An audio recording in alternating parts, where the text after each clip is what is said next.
Broadcasting live from the headquarters, Club His Hop.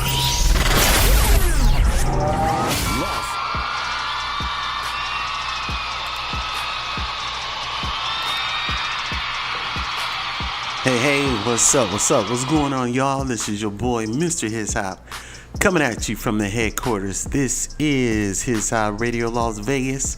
We're not far from the strip, but we outshine every light on that Las Vegas strip. And I am excited today because, wow, I get to go back to my childhood today, man. I get to go back to my roots, go back to the days where I first, fell in love with hip-hop rap music. You know, I'm from the era of Run DMC, LL Cool J, Public Enemy, all the trailblazers and pioneers of this genre. And I can remember sitting in my living room watching these music videos come on, and in particular LL, the I'm Bad video, and the song was just it was just a hit at the time. And my boy E-Love, which was, I want to say, one of the original hype men that was right there rocking with them on the stage.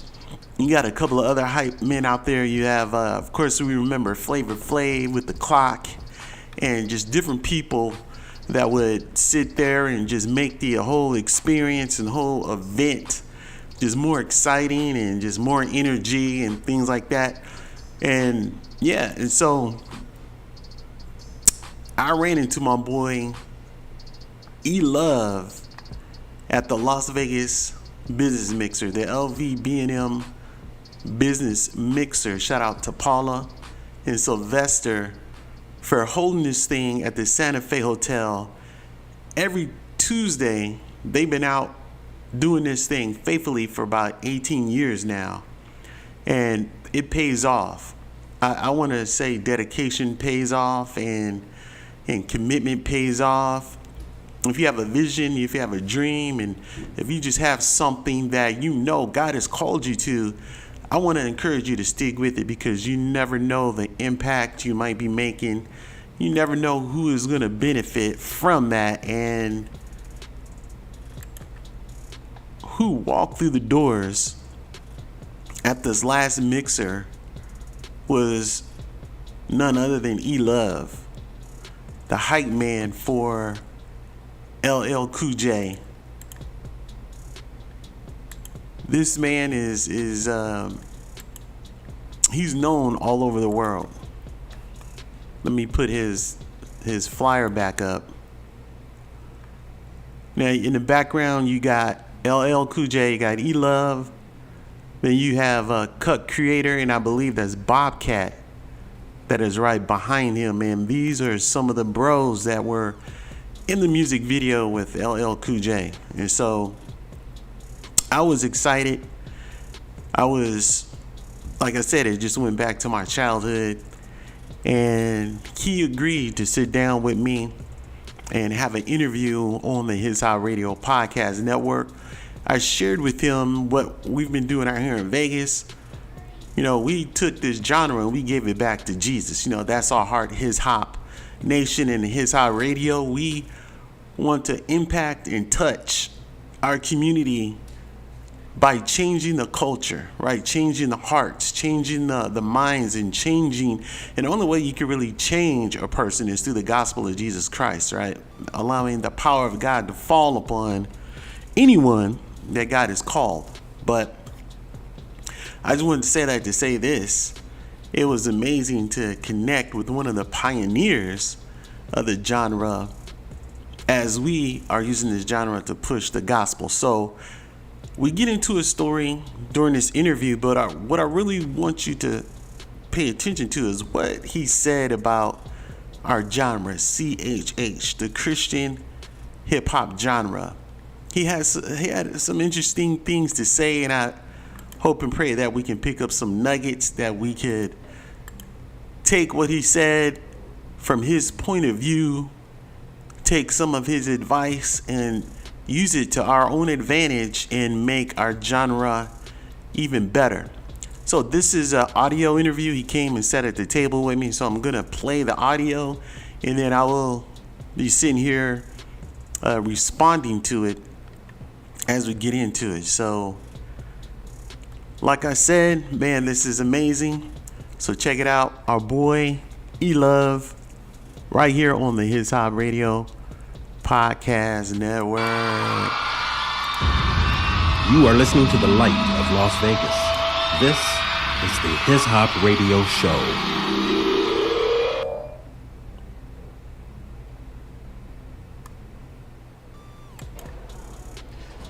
All right. What's going on? This is your boy, Mr. His Hop, coming at you from the His Hop Radio and Podcast Network. You know how we do. The second Tuesday of each month, we come out here to the Santa Fe Hotel in the Convention Ballroom with the LVB&M, the Las Vegas Big Vision, the Business Mixer. All right. What's going on? This is your boy, Mr. His Hop, coming at you from the His Hop Radio and Podcast Network. You know how we do. The second Tuesday of each month, we come out here to the Santa Fe Hotel in the Convention Ballroom with the LVB&M, the Las Vegas Big Vision, the Business Mixer. Out here, we're sponsored by the MGM Grand and Caesars Palace, and we have a lot of local businesses and business owners who come out here, network, get to know each other, the shakers and movers in the community. So we want to invite the public out. Come on out, check us out. If you want more information, download the app at His Hop Radio or go to our website, hishopnation.com. And as I always do, we interview and talk to local business owners and professionals and people out here in the Vegas Valley. And I have on deck the first person to sit in a hot seat tonight, man. I'm excited, personally excited, because this is like one of my childhood favorite memories, groups. When I first fell in, you say you always remember your first love, right? So when I first fell in love with hip hop music and the genre of rap music, everyone knows and they've heard of. If you've been under a rock, you've never heard of Evil E rocking with LL Cool J, Bobcat, all these cats, man. Man, you've been in a cave, man. So right now, the notorious Evil E is gonna visit us here on the podcast.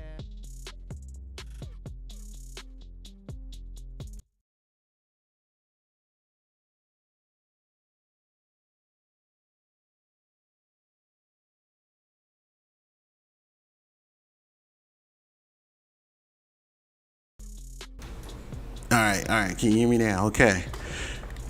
All right, hold on one second. I just want to react to this right now. I was calling my man Evil E. There were two MCs back in the day, I guess you could say with the name of E, Evil E and E-Love.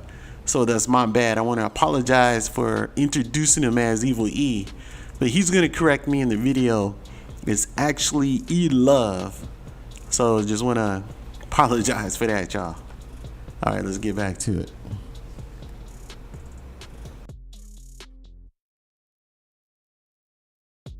Yes. Oh man. Okay. Oh, you know why? Why do I? Everybody else contributed. Yeah. Everybody else think we look alike. Oh man, I'm sorry. It's been a minute. No, but no, it's E-Love. Yes, it's E-Love. E-Love. Come on now, E-Love. Rocking with. If you remember that music video, and I can remember it vividly. The music video, I'm Bad. With LL jumping around with his shirt off. E-Love is right there, bam, right on his side, man. And I was just thinking to myself, like, whatever happened to my bro? You know what I mean? Because he kind of like, faded away, at least from my sight, So he is here personally to tell y'all what's going on, what he's been doing. So without any further delay, let me introduce my brother E-Love on the His Hop Radio Podcast. What's up, bro? What's up, bro? How's it going? E-Love here. How's it going? Happy New Year's to everybody. What's good? What's good, bro, man. I just hear that New York accent, man. I love it, man. E-Love, I don't even know where to start, man. It was just a surprise to meet you. I didn't know you were going to be here today, and we got you on the podcast, man. Kind of introduce yourself maybe to the people the younger crowd, you know what I'm saying? Well, it all started for me around 1984. I met two guys that forever changed my life. That would be Russell Simmons and Rick Rubin. We met them when we were about 16 years old. Me and my childhood friend LL Cool J.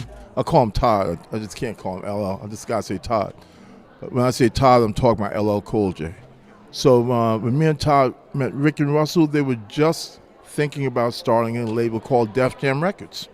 They had one song out before. They kind of went south with the royalties. That was Tila Rock, It's Yours. Remember Tila Rock, It's Yours? That was a big song on the East Coast. Rick was like, you know what? We're going to drop that song, I Need a Beat. That was our very first single.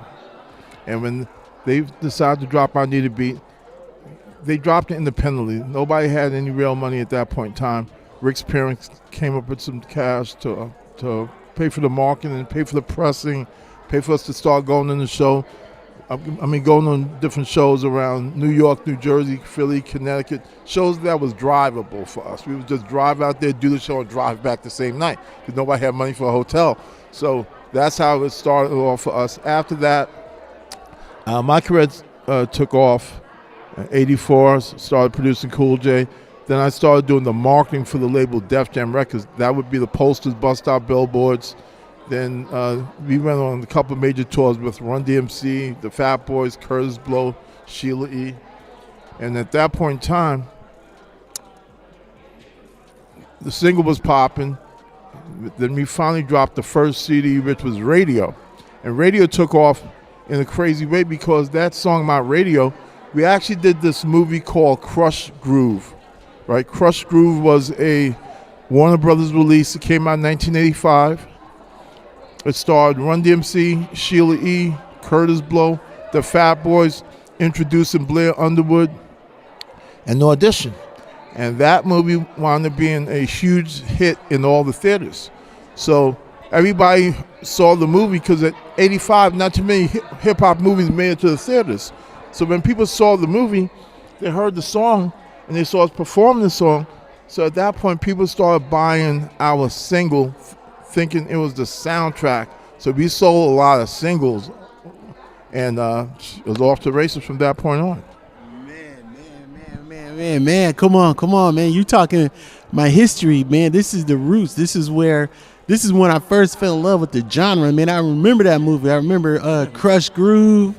I remember if I'm not mistaken, that LL had a scene on that movie where he came in there to audition, and you was holding the box. Cut had the box. Our cut creator was screen right. I was screen left. LL was in the middle, and Cut had the box. We walked in the room. What's really interesting is the way how that scene came about. It came about because every single day we were extras on the set, because at that time, LL was not a big name. He was just getting started. The big names were Run DMC, Sheila E., Curtis Blow, the Fat Boys, New Edition, and those guys. And this was their movie. The producer, George Jackson, God rest his soul, he's passed. I said, George, is there any way that we could possibly get in? He said, E, let me tell you something. This is like the fourth time you came to me with this. Your time's going to come, but right now it's their time. So sit back, just be the extras, and we'll figure something out. So every day I'm looking at the sides. So this day I looked at the sides and said, hold up. There's an audition right. George, is there any way we can audition like right after the girl walks out? We could just walk in there, act like we're performing, and Jam Master Jay can act like he's going to shoot us, and then we'll just leave the room. Let's give it a shot. Let's run the tape. After she comes out, y'all go right in and do your thing. Yo, you got something. He said, what are you talking about? She's moving boxes. So right after she came out, we walked in, and I said box. He dropped it, my radio, and that was one of the scene stealers for the whole movie. Man, I remember it vividly. Now you got to understand, I was I was a child back then, you know what I mean? I was probably like 11 or 12, right, when that came out. And that scene is vividly in my memory. Like, I remember when y'all walked in the room. I remember how LL jumped and he pointed to the box. I remember how he was jumping around. I remember how you was standing, you know what I mean? You was standing like this. Yep. I remember all that. And I remember Jam Master Jay coming out with the gun. yeah. But then y'all end up winning over the crowd because it was dope, man. So, man, I want to tell you, it's an honor. Me and my friends, man, there was a group of us that this genre really influenced us. You know what I mean? We were growing up in Vegas, believe it or not, we had gangs back then. You know what I mean? We were banging and all that and whatever. And it was all around in our neighborhood. But we fell in love with the music scene so much to where we didn't get involved. They knew us. We used to go out on the street corner and we'd be practicing, we'd be rapping. You know, we were trying to do our thing. And we kind of made a little name for us back then. We were the Coastal Boys. You know, it was like, you know, it was 5 of us. You know what I'm saying? So we did our thing. But, man, I mean, y'all were our inspiration. You know, I'm going to tell you, and right now, I'm going back, you know what I mean, to my childhood days, and I you know, I'm in my mind, I'm telling all my friends like, oh man, you know, E-Love is here. I'm talking to E-Love, you know what I mean? So I just want to say that, I mean, how does it feel, man, to be one of the pioneers and one of the legends of this genre that basically took over? Because people like Prince and Michael Jackson had to take a back seat to hip hop music. You know, it's funny you said that because when we dropped our second CD, which is called Bad, right? Which is called Bad. It's called Bigger and Deffer. Bigger and Deffer means bad. And this guy named Michael Jackson, a legend, Michael came out with the same song at the same time. So every time we did an interview, everybody had Michael was here, we was here. They were comparing who's bad, right? So we finally met Michael when we came to L.A., and Mike was like, who's bad? The first thing he said was, who's bad, right? I started cracking up. I'm like 16 years old. It didn't really hit me of the magnitude till he said it. I'm like, wow. Mike said, who's bad? Wow, come on now that I think about it, you're right. LL came out with I'm Bad. And Michael Jackson came out with I'm Bad. But I didn't realize they came out around the same time. But I remember, like, everybody was on LL. Like, Michael's was kind of like, you know. It was popcorn bad, but we were really street cred bad. And there was a big difference. But Mike, rest his soul. I mean, he's an incredible guy, very nice giving guy. His talents was way beyond everybody else's, and there'll never be another one of Mike. And so as I was talking to you before we got on this podcast, I was just thinking about, you know, just some of the people and some of the groups, and I'm like, you know, whatever happened to E-Love? Like, I remember you were there, and if I'm not mistaken, you were kind of like a hype man for LL Cool J, probably one of the originals, right? Me and Flav was like probably one and two of the original hype guys in the game. 1989, I got shot 8 times. I was actually in the hospital for 3 years. I had to have 2 major operations. So that kind of took me off the scene for a while. So it took me like 4 years to really get back. So even after I was released from the hospital, to get your strength back from something like that, it's years. So when I finally got back on my feet, I went back to school for writing, producing, directing videos, documentaries, and film. I went to school in San Francisco, started directing commercials for Levi, Gateway, BCBG. Then some other projects came my way, like T-Mobile. I jumped into a T-Mobile situation. We did the urban launch for the T-Mobile Sidekick in 2002 with DJ Ski and Shaquille O'Neal. Shaq was the face, and DJ Ski, we had a company called Ski TV that my partner started. So we were shooting a bunch of music videos. So we was putting the T-Mobile Sidekick in all the music videos that we were shooting. So we had about 5 #1 videos around that stretch. Some of them I directed, some I produced.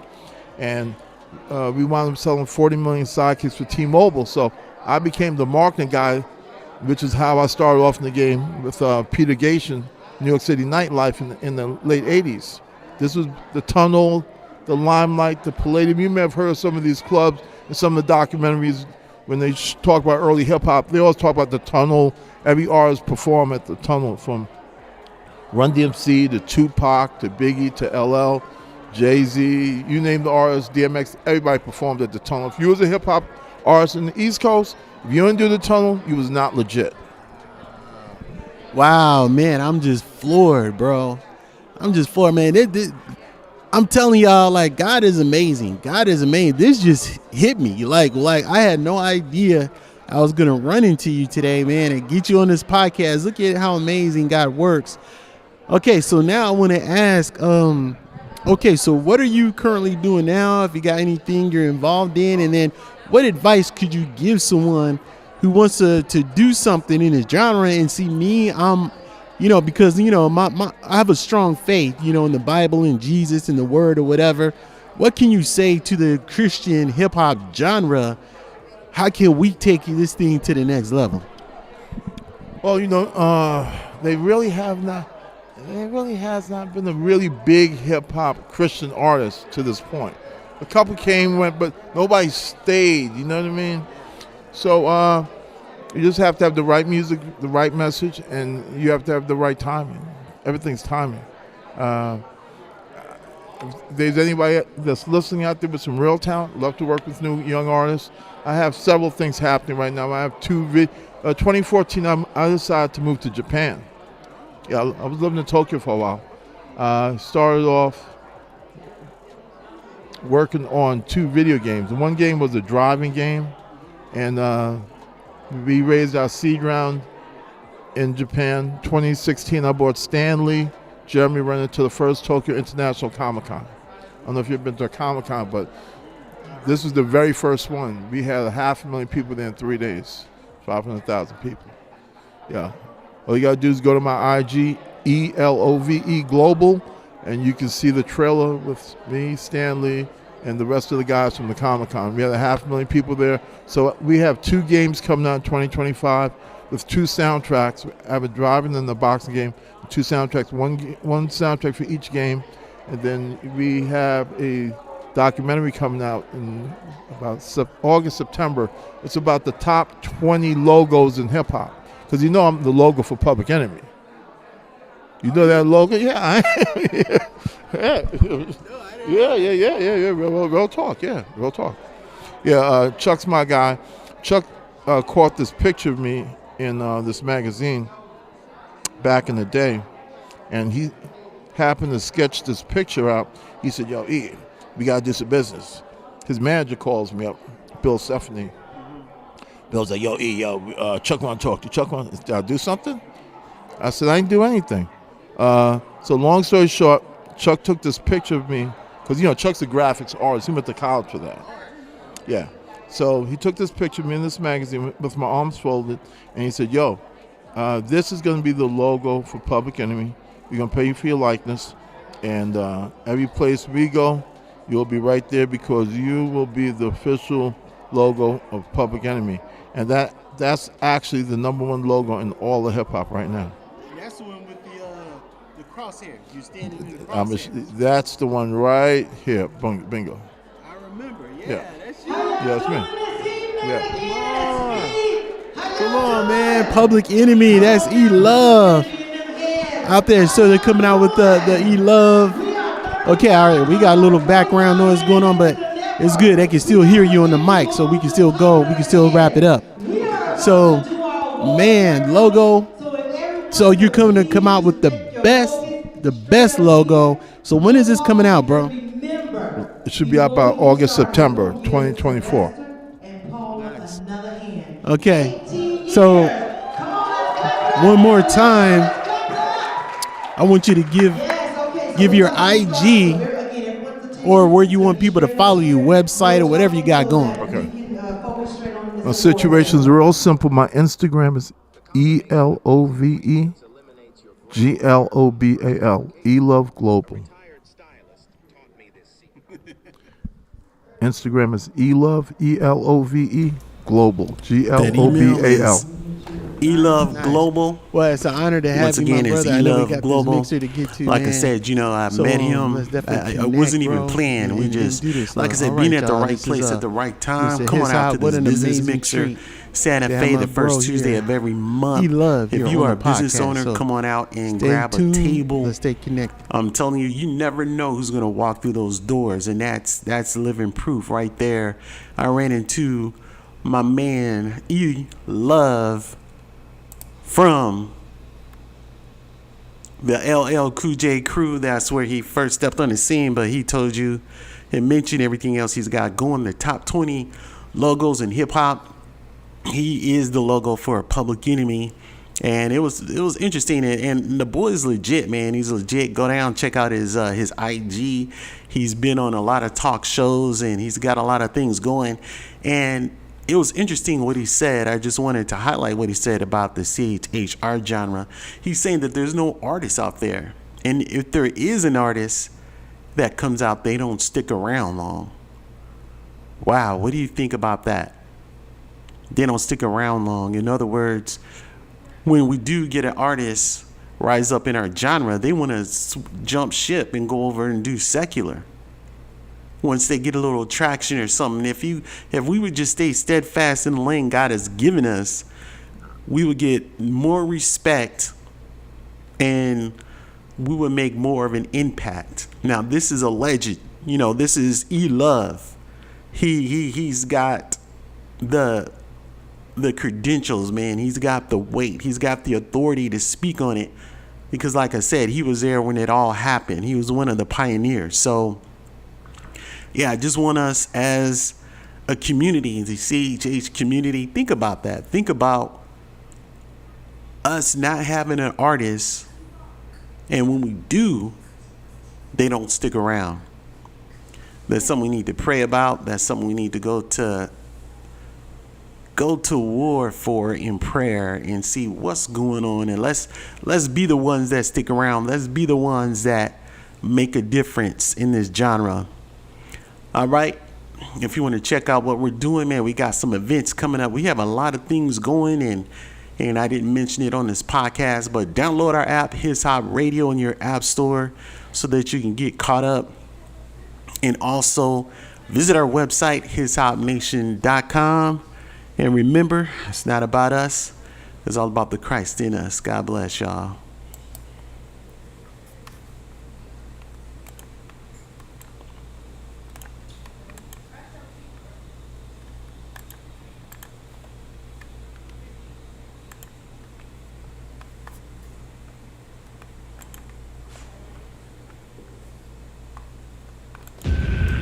You are listening to the light of Las Vegas. This is the His Hop Radio Show.